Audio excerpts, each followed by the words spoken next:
Hello, Faith to Feed family. Dr. Anetta here, your transition advisor, helping to establish your walk in womanhood, marriage, and motherhood without compromising your values, your vision, or your voice.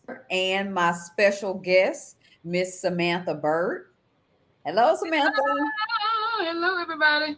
All right, y'all. This is a very special guest. We go way, way, way back. When I say way back, we go way back to elementary, way back to high school. And look, I skipped middle school. You know why? Because we grew up in a place where we don't even have a middle school. I one. So, as well as we were college suite mates. So we go way, way back. Sure will. Mm, mm, But my good guest time. today is an expert educator. For the last 18 years, she has dedicated her life to education. She began as a teacher and then she moved on to an instructional coach. She left being an instructional coach to where her current job, which is an assistant principal at a magnet school. What's the name of your magnet school, Samantha? Jackson Technology Center for Math and Science. All right. And Long name. she's a very prestigious magnet school. She has already told me a little bit about it already, but she'll get into the story of, her journey. And she also has two sons that are 13 and soon to be 11. So she is not just an expert educator for other people's children, she does that for her own. So, welcome, Samantha. Thank you for being here. Thank you. It's back to school time, and most of the schools around here have all gone back to school. And so I wanted to, do a show on prepping the parents as well as the students for back to school. So that's what today's show is all about. So, Samantha, I just want you to start taking us on your education journey. How did you get started? Well, my both my parents were educators. My oldest, well, she's not my oldest sibling that I grew up with. You know Hmm. how we do. She is an educator. And we ended up in the same school district. We actually ended up with the same first principal. And so I was that kid that used to play school. I'm not embarrassed to say it. I wanted to be the teacher. Okay. I ended up being a coach. I totally forgot about that. I coached sports. My father was a coach. I coached basketball and volleyball in middle school. And then became an instructional coach from teaching, reading, and English, which was my first love. I now oversee math in my current role, and I have to study in order to appraise So teachers in that silly. subject area because that was not my first love. But I love to write. I love to read. I was reading from the time when I was 4, so my educational journey, started at home. My mama and my daddy, even though they separated and divorced, they both valued education, and they passed those values on to me. And hopefully, I'm passing the same thing on to my children. I definitely can attest to that. Reading was your first love. You always had a book in your hand in high school, in college, like you always were reading. I like to read now. All right. So, what is your favorite part, though, about what you do every day? What's your favorite part about this journey? About what I do right now. Mm-hmm. My favorite part right now, especially being in middle school, so I work in a 6 to 8 grade 6 through 8 school. The best part about this grade level is the epiphanies that the kids get when you actually walk them through a situation from A to Z.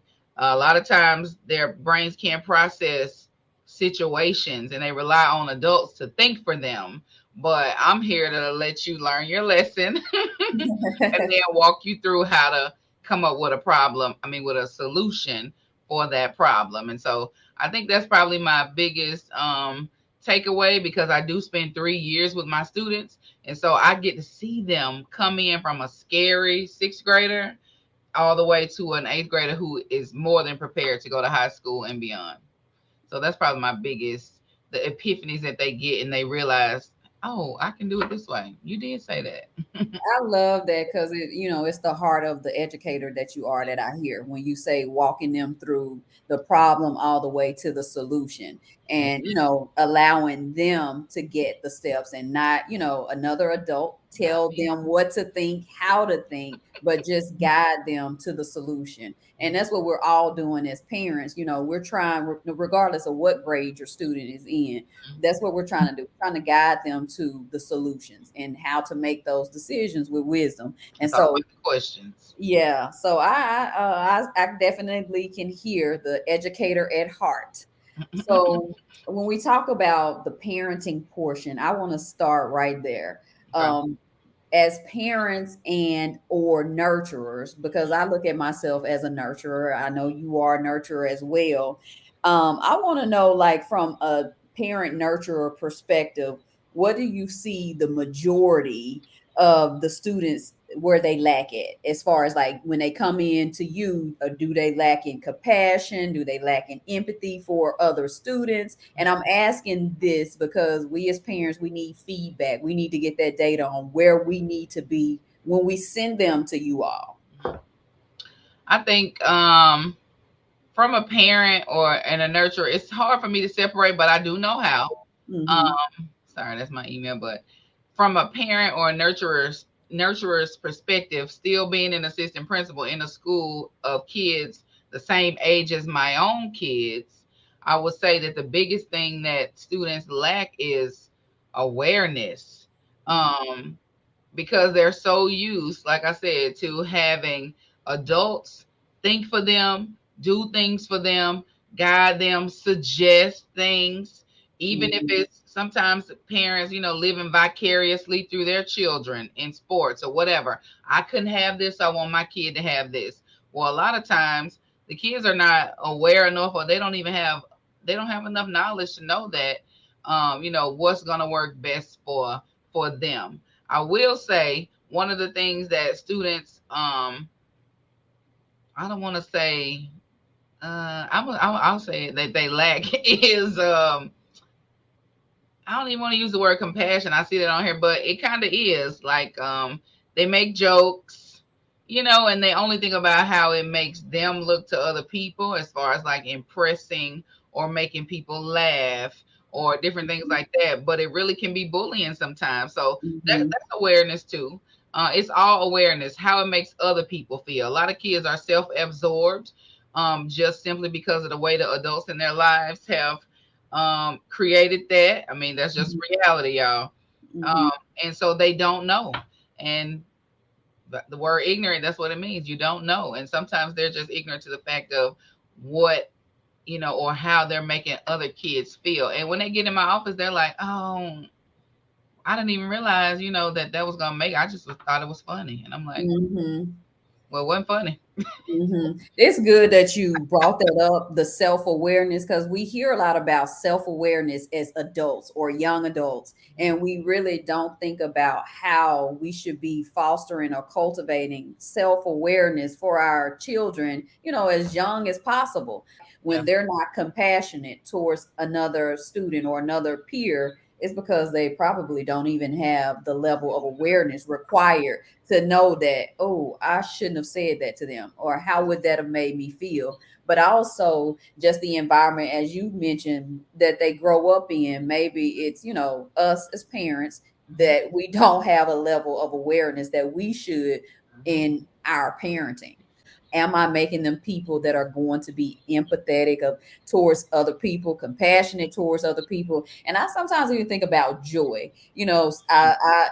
Going into school, seeing children depressed and sad. It's like I really want to be intentional about the environment that I am creating for, I know, my two children. And so I know that's important for us parents to just kind of, we think about that incubation phase when they're in the womb. Your home environment outside of the womb is another womb for them. And I want us to, really, really focus on this school year, I'm going to be intentional as a parent about this wound in my house that I'm creating for my children to go back to school and thrive and flourish as best as they can. And not just academically, but really socially, mentally, emotionally. All of So I thank you for, highlighting the self-awareness, because that goes both ways with the parents and the students. it, definitely. And you know how they say you want to be a hearer of the word and a doer of the word. Mm-hmm. Your kids are just like that. They're gonna do what they see and what they hear you do, and it can be unintentional. But when I talk to parents and I talk to kids, when I meet them in the same room, I understand. Yeah. Let me just say that I'm like, okay. So I got to give you a little bit more. Give this kid a little bit more because they're dealing with a little bit something different at their Mm-hmm. house because they are a product of their environment. Like that's a true statement.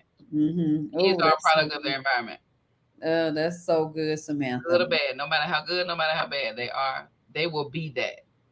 Mm-hmm.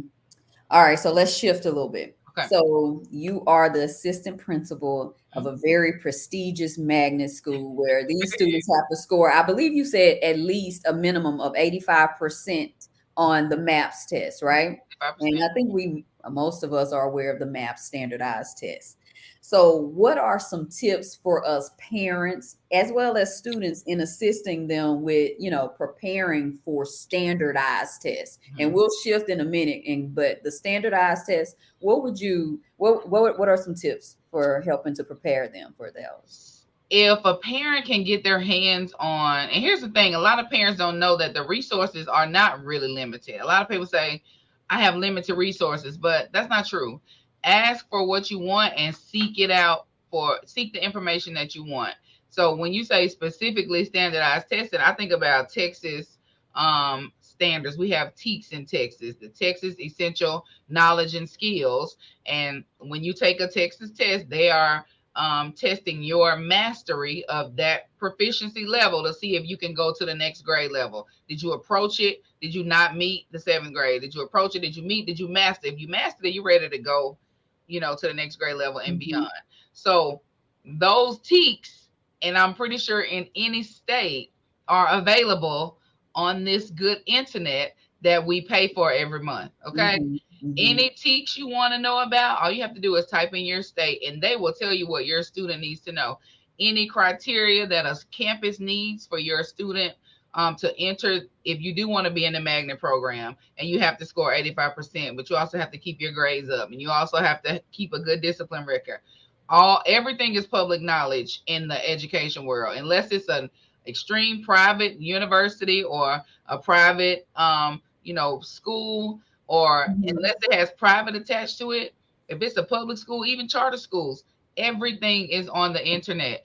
Utilize the internet for good and seek out the information that you can help your student so that when they go, like my niece was in the collegiate program, and my sister is a teacher, so she sought those things out. Like, listen, when you graduate, you can already have your associate's degree when you graduate from high school. And so my Mm-hmm. niece went into high school knowing what classes she needed to take, how long it was going to take, what she was going to graduate with, at the end of her senior year, already with an associate's degree. And there are several programs like that. So I would just say use the internet for good and seek out the knowledge that you want for your babies and make it happen. Each grade level teach starts with a number. So if it's something that they should know in the first grade, it will say 1.1.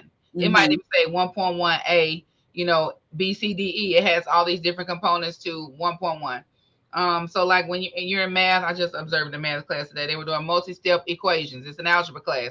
It's a ninth grade TEK actually, but they're taking it in the eighth grade and seventh grade. So the standard says 9 point, whatever, and then it has Mm-hmm. a letter attached to it. It tells you what you're gonna need to be able to do with multi-step equations. You can go then and see what prerequisite skill your kid needs before they even get to nine, because there are eighth grade standards as well. Mm-hmm. Know everything they need to know in the eighth grade. So if you're a parent who knows how to do math, you don't have to be a teacher to teach your kid. You go find those standards. You can teach your kid how to level up without even them going through a program like the one that we're in. That's how you see those homeschool stories, or the little girl that's a 16-year-old teacher right now because she already graduated from college, because I can guarantee her parents went and found the knowledge that she needed and said, let's sit down and get it done. I She love has that two too. degrees or whatever it is, and a teacher. She's 16. Like, where they do that? Right. I love that again. You're putting the onus on the parents before we even Yes. our students even step foot in your door, Hmm. that we have some more, resources as well as responsibility to be their first educator. So I really do like that. You Also, said, can I say one more thing? I'm sorry. yeah, If yeah, your student's school doesn't have something, like we have parent university at our school, but not all campuses do it and not all schools have it. At parent university, you can come and set up your we use Skyward. So anything electronically parents don't know how to do, we're in there with them showing them, because again, the responsibility is yours. So once we teach you, Mhm. it's your job to go and find out how to use talking points, Skyward, because we're going to have all these kind of sessions. So if your kid's school or district doesn't have something, suggest it, ask it. Chances are they will pass it along and produce that thing that your kid needs. That's so helpful, Samantha. That really is. Let's simplify it a little bit. We were talking about the standardized tests. Hmm. I want to move to just their everyday approach with their teacher, and how do they, approach their teacher, as well as how do they approach the material that they are being given, on a daily basis through tests or quizzes or homework assignments. I would say, and every school is different, but generally speaking, most teachers give a syllabus. Teachers still do that. The old school ways are coming back. Interactive notebooks, it's all coming back. Writing your stuff down in a planner. Electronic days are limited to me. We're a technology school, but we use a lot of paper based items. So I would say that their approach needs to be, get to know the expectation of each teacher, because even though one kid is learning about, in my school, 9 different teachers, one teacher is responsible for 100, and let's just say 30 students. So it can be done, because one person is adjusting to 130 kids, one kid can adjust to 9 people. So get to know your teacher's expectations and then operate in the confines of those. Parents, again, have to make sure that their kids are following up daily. They need to have a routine. They need to have a schedule. We provide our kids. We have almost 1,200 kids. We provide every last one of them with a free planner, and so we in every class, the teachers circle what to write in the planners, so that every kid in the school can show their parents that, hey, I have an action item tonight in my planner. It's circled. That means I have to do it. And so the kids have to be receptive to whatever it is the teacher's expectations are, because you're operating in 9 different teachers' rooms. Right. And then just being receptive to a new environment, or if you're a sixth grader, seventh grader, eighth grader, whatever, operating in the confines of the environment that you have been given. Um, and the kids' approach needs to be one that is positive. They need to presume positive intent. So you have to teach a kid what that means. You have to teach a kid what presuming positive intent means, because they hear that and they're like, what? And so it's just about always maintaining, like you said, joy, or um being open to what's happening. I'm not talking about anything against your beliefs or anything. I'm talking about just general school items. Mm, Um, and then they need to ask questions. That needs to be their approach. And I don't care if the teacher, most teachers, it shouldn't bother them, but I don't care if it does. Keep mhm, asking the questions, because who loses in the end is the kid if they don't ask. And then the parents have to come back and then do the work for them, which you're trying to teach a kid how to be, independent. So that's, you want their approach to be independent. You got to walk them through, train them up. Um, Now you can suggest the type of questions to ask if they don't know where to start, but in mhm, essence, the kids' approach needs to be a proactive one, and one mhm. that is coming out of their own brain, as opposed to, what their parents, are saying. Well, when I was in school, because school is very different from when we were in school. So those statements don't really even, they're not really even relevant anymore.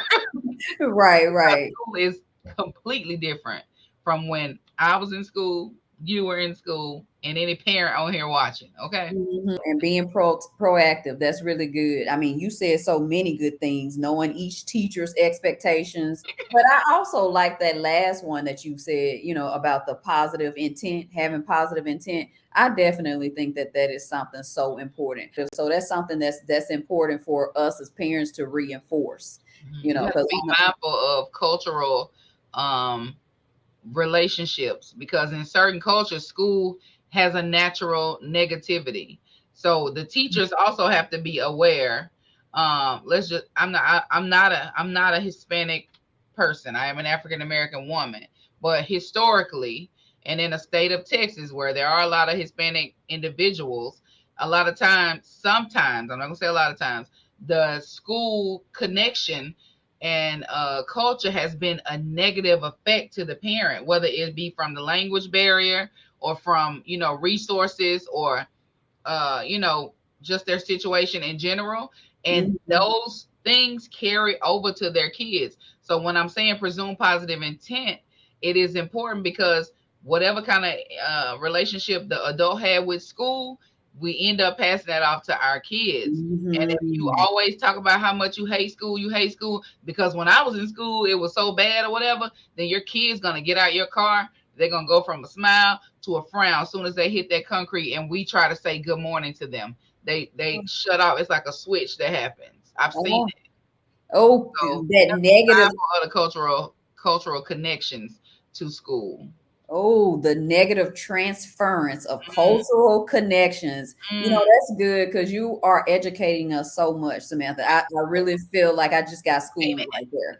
Like I just got schooled, seriously. And I'm pretty sure all of the faith to feet mothers and fathers, you did too. So if there's any negative connotations that you have with education, with learning, like let's reshape how we see that so our students can have a better and successful school year. We have a lot of border towns in Texas, and those people, a lot of those kids and parents don't have good relationships with educational staff simply because it's a border town, or jobs, or because of stereotypes that because I live in a border town that I already have of a person who's coming across the border and different things like that. They don't embrace them.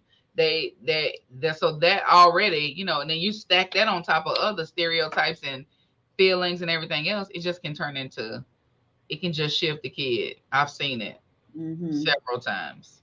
Ooh, okay, that's good attentiveness that you also have. Like I love that as an educator, like be attentive to these students. I love that.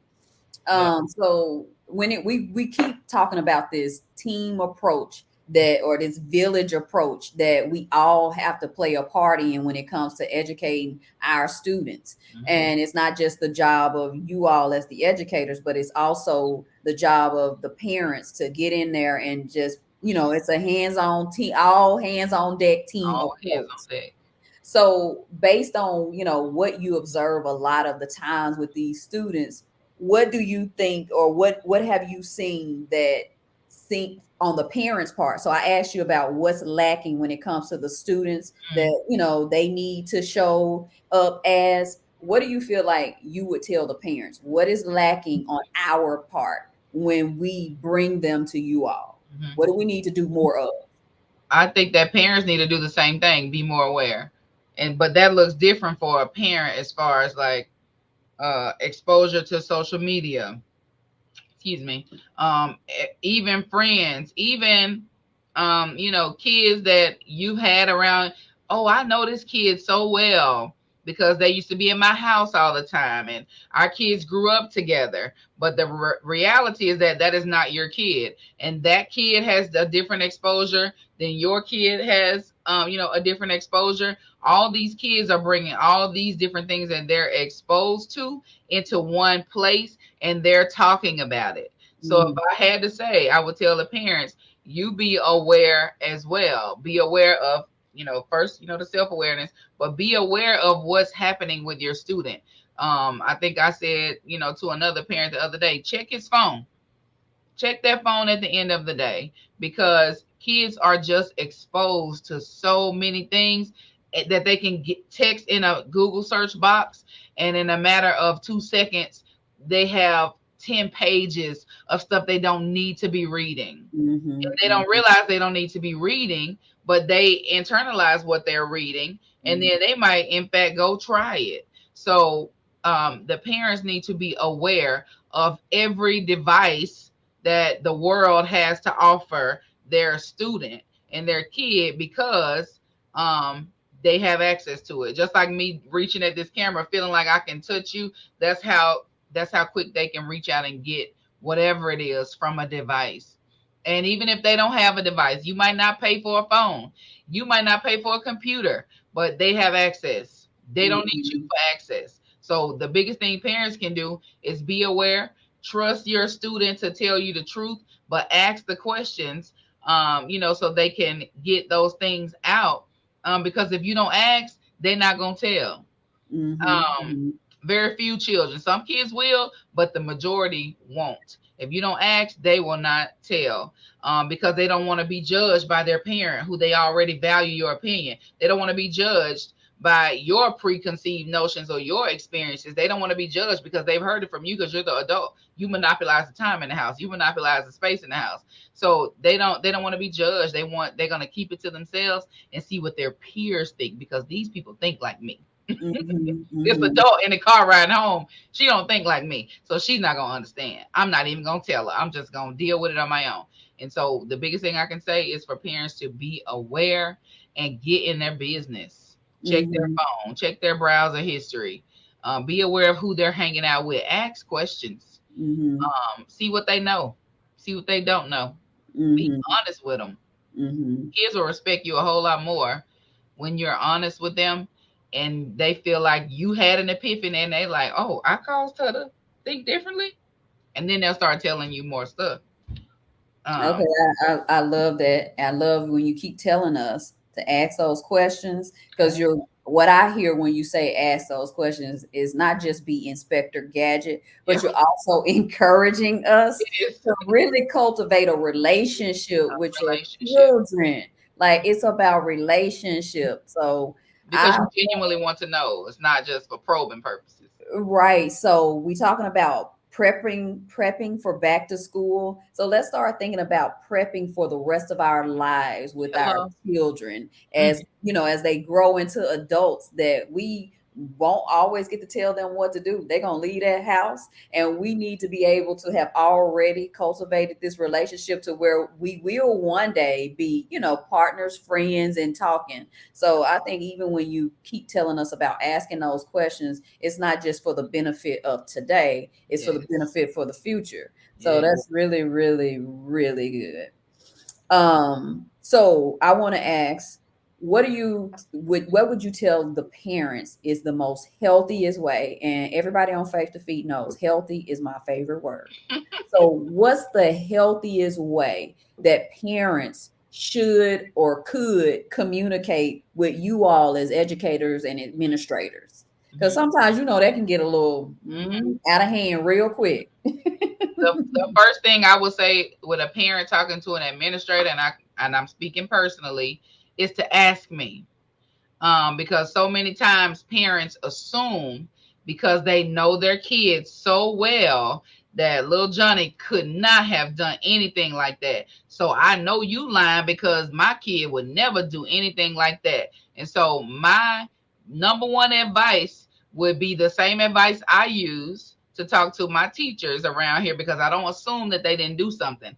Even if I know the answer, I'm still going to ask Mhm, first, because I need you to give me your side. And mhm, chances are, when I ask for the adults side of the story, most likely it is very different from the kids. And that's not to say that you're raising a liar. It's just that kids have a different perspective on life and what's important to them. And mhm. so when they're telling you a certain side of a story, they might leave out some stuff because that's not important to them. It's important to me as the administrator, and I Right. know it's important to the parent, but the kid is like, I didn't think you need to know that. Right. I didn't think that was I didn't important. think that was important detail. Like, yeah, it happened, but that could have been the whole shift of the situation from good to bad, or where it went wrong, or whatever.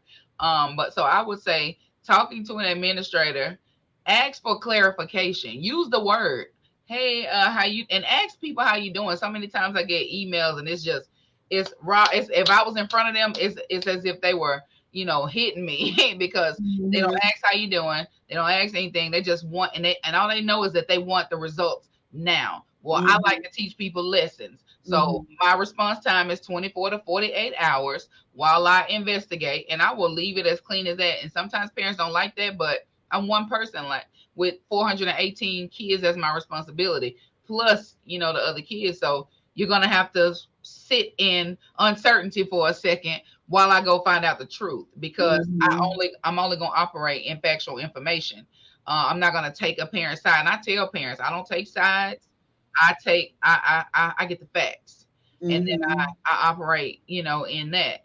And asking questions will get you a lot. Mhm. Being blamey, and I'm just being all the way transparent with y'all.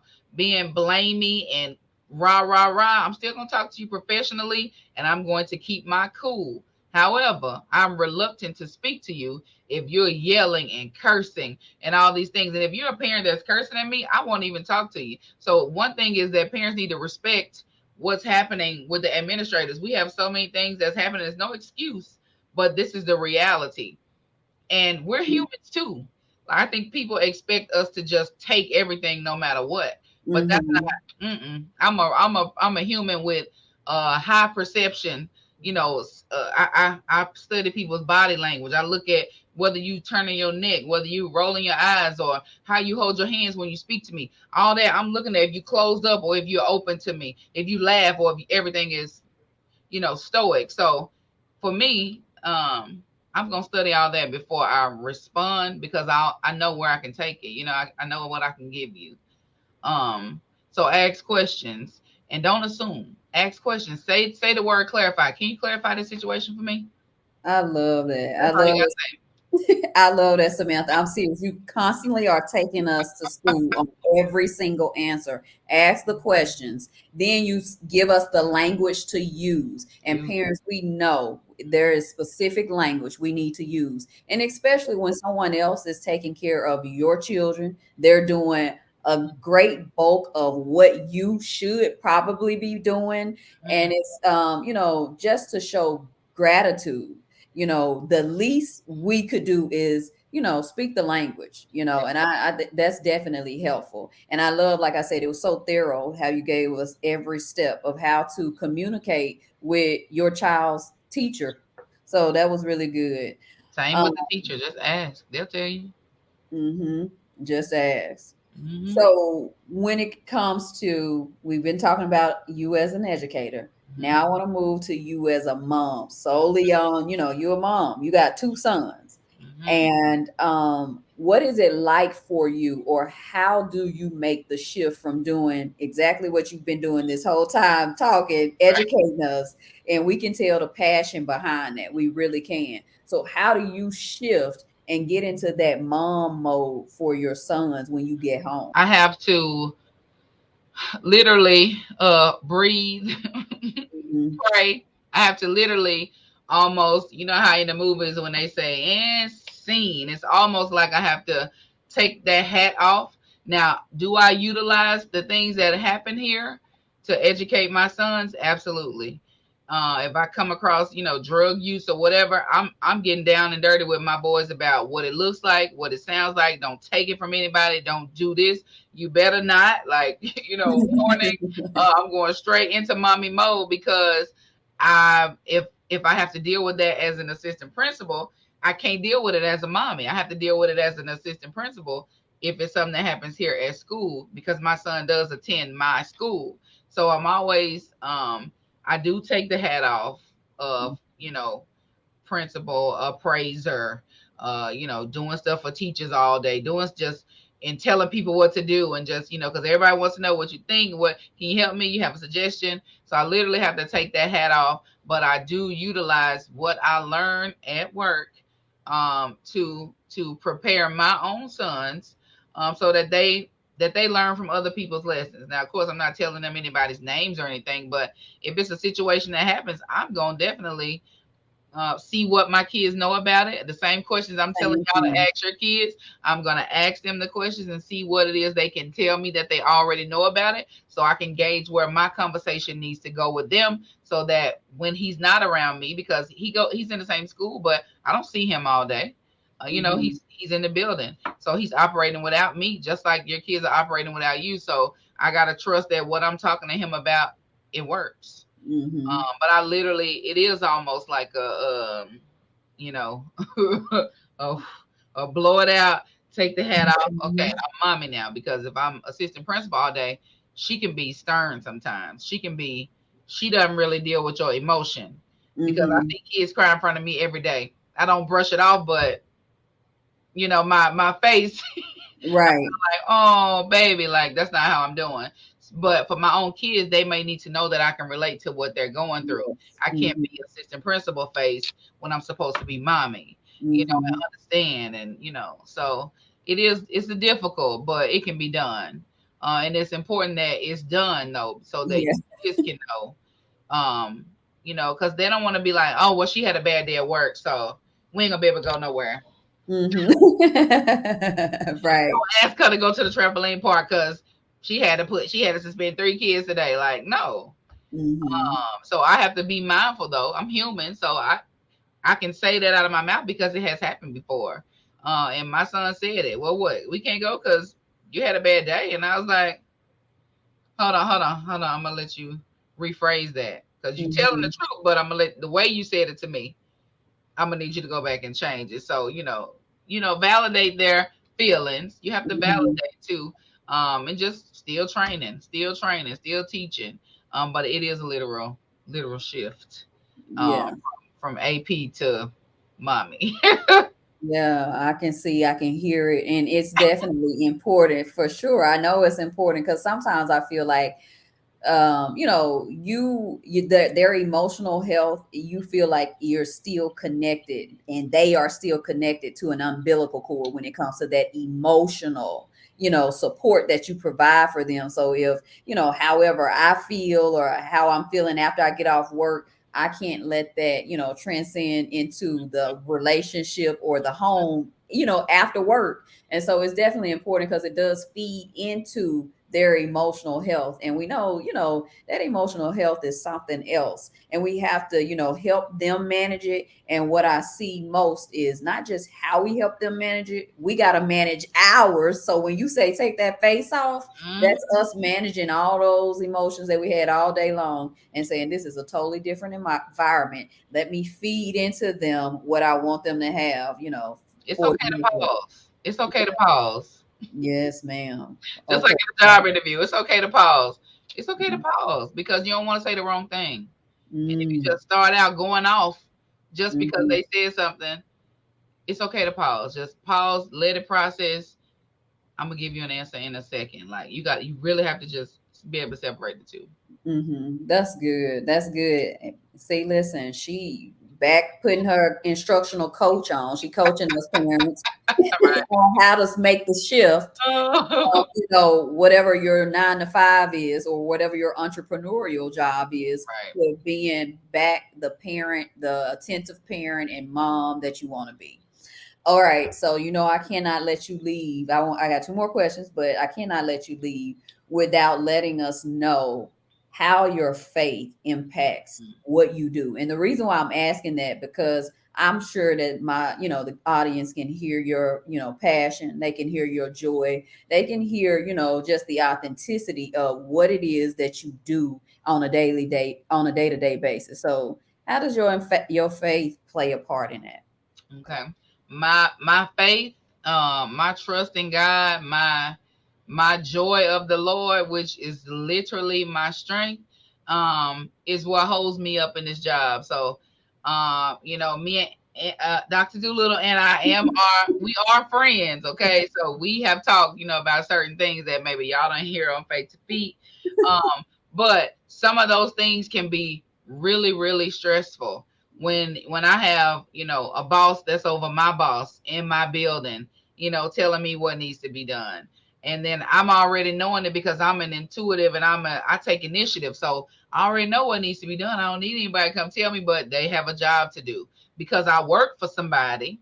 I'm not full-time entrepreneur. I work for somebody. Those are stressors. So in addition to that, I have to maintain a cool and calm head no matter how I feel throughout the day for so that nobody else's child has to go home and say, you know, my AP yelled at me or whatever, because it could be easily that. But because Mhm. God is who He is, then I can sit back and process a situation. Or when kids come up to me, or I don't care how panicked they are. I'm not a panicker by any means. I don't panic. There's no good in panicking. Mhm. I don't want people around me who panic in a Mhm. stressful situation. I joke with these people here that I'm gonna get security, get them out of here, because I can't. Get them out of here, because panickers don't think rationally, and it's also a part of me that likes to be in control. Okay, so the Lord is working with me on that. However, it helps me because I just have to remember I have an ultimate goal here, and that is to come off as a light to somebody. So the Mhm. reason why I do take the time to go through situations with kids is so that when they get, like my student who is coaching varsity volleyball at a high school in my district, that they'll text me and say, I still remember when, we trade shoes because we wear the same size shoe. We both got big feet. Okay. 7th grade, I've been trading shoes with this girl. But so those type of relationships give me joy. Those type of things fulfill me because that's how God made me. I'm attached to people. I am. So it makes a difference to me, and I have to be able to sleep at night, knowing the decisions that I made. So if I ain't right with God when I lay my head on a pillow, I don't want to have to repent every night. Like we don't sin willfully. I mean, Mhm. it's if you sin. So it's what the Bible says. So it's if I have to go home and repent about my job every night, eventually Mhm. I'm gonna regret coming to my job Mhm. Mhm. because it's messing with my faith and not the opposite way. My faith should Ah. be influencing my job. So it's Mhm. uh it's the thing that holds me. It's the thing that grounds me. It's the thing that makes me um make good choices, and it's the reason why I always get the truth too. I'll be telling these kids, God loves me. Mhm. I said the truth will always come to me. So you need to go ahead and just tell it to me the first time. So show it to me whether you want them to or not. They just looking like. So I can, sometimes I pull that out. You know what? Sometimes people don't like that either, but I don't care. Mhm. You know, Mhm. that might not be your faith, but it's mine. So that's what I'm speaking to. But that's it. It maintains everything I'm doing pretty much. It keeps me sane. Mhm. Yeah, okay, Samantha. So you said so much in that.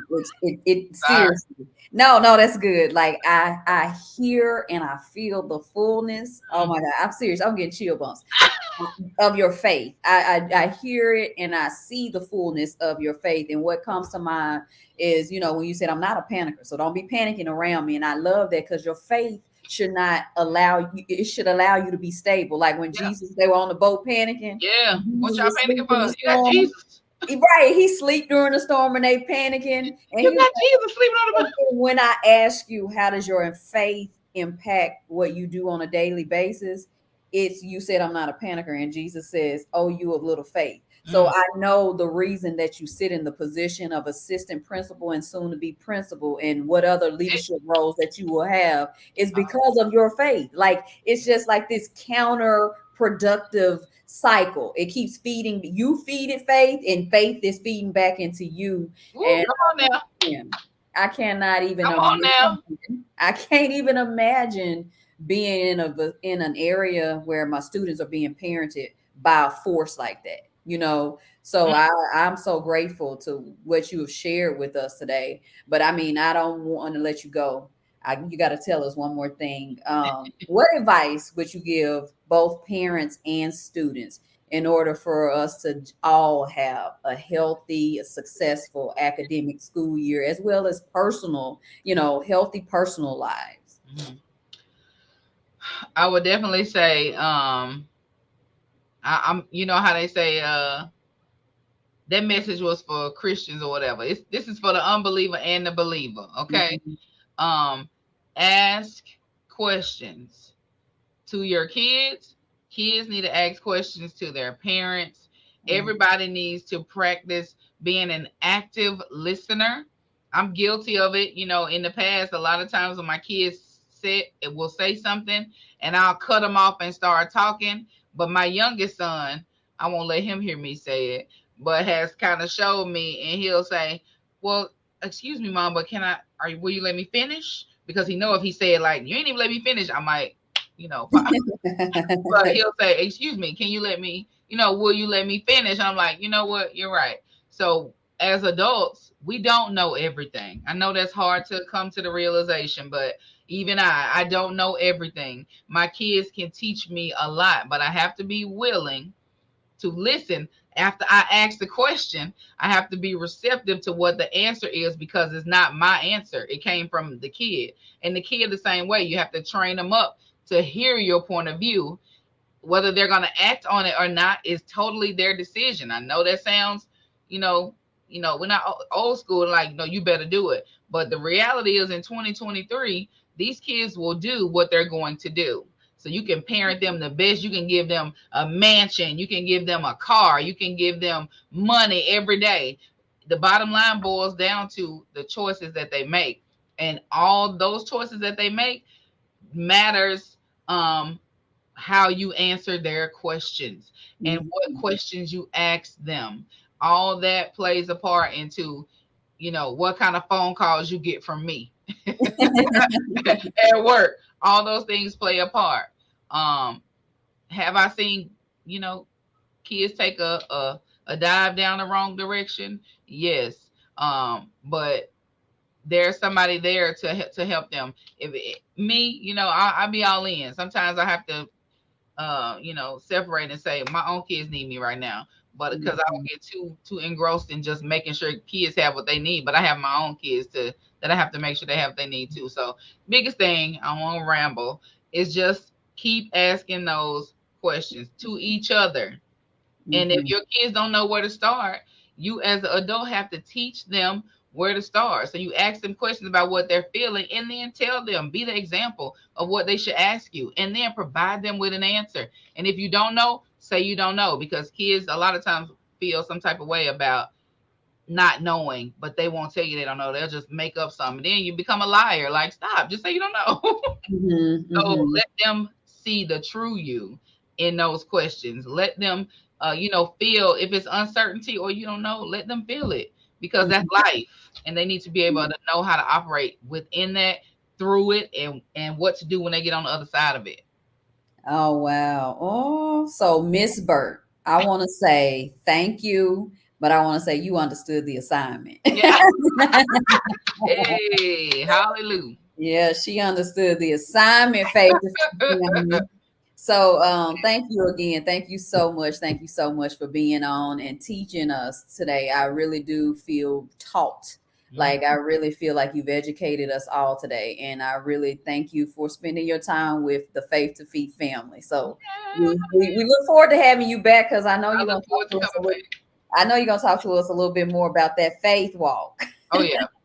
Hey, I can tell you some things now. All right, Faith to Feet family. Thank you for listening today. Peace.